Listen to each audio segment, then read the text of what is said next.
Ces jeunes périssent sur le chemin, soit dans le désert libyen, soit au niveau des barrières de Ceuta et de Melilla, ou sur la Méditerranée.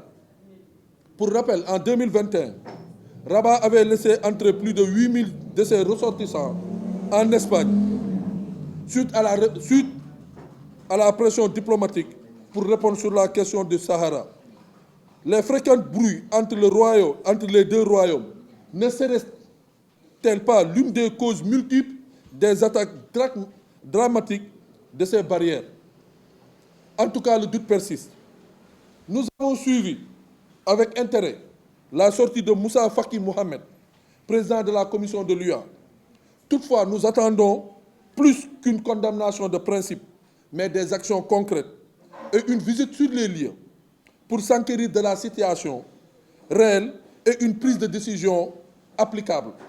Nous exigeons l'arrêt des inhumations et prônons l'identification des victimes ainsi que la publication de la liste des décédés afin de connaître leur nationalité. Selon nos sources, nos collaborateurs sur place, aucun Sénégalais n'est signalé à ce jour parmi les victimes. L'ONG internationale Autre Africa interpelle le président Macky Sall, président de l'Union africaine, afin de prendre le dossier de l'immigration en main et en priorité, comme celui de l'Ukraine et de la pandémie de Covid-19. L'immigration est un droit naturel et celle africaine rencontre d'énormes difficultés en ce sens qu'elle est difficile et qu'elle se fait le plus souvent dans l'irrégularité. Ce fléau a duré plus de 2 décennies avec des dizaines de milliers de morts. Jusqu'à présent, aucune solution durable n'a été trouvée. Nous comptons rencontrer le président de l'Union africaine pour lui exposer notre vision de la situation, lui présenter notre travail sur le sujet de l'immigration, car nous sommes persuadés qu'aucun État ne peut régler seul le problème de l'immigration, notamment celle irrégulière. C'est dans le cadre d'une large concertation inclusive et participative de l'ensemble des acteurs, les pays de sortie, les pays d'accueil, les partenaires au développement, les ONG, les jeunes que nous trouverons une solution durable et définitive à ce fléau qui décime la jeunesse africaine.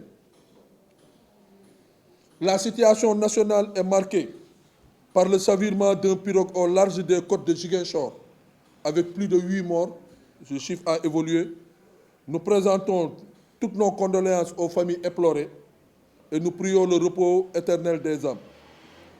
Malgré les dispositifs de surveillance, les moyens de dissuasion, les programmes d'insertion à l'emploi, nous sommes en plein été, c'est une période favorable pour la sortie de ces pirogues. Et nous alertons les autorités que les pirogues vont sortir et ils vont sortir. Ils sont en train de sortir à plus de vigilance. Enfin, c'était la présentation également du logo de... Nous profitons de cette tribune pour présenter le nouveau logo de Autre Africa.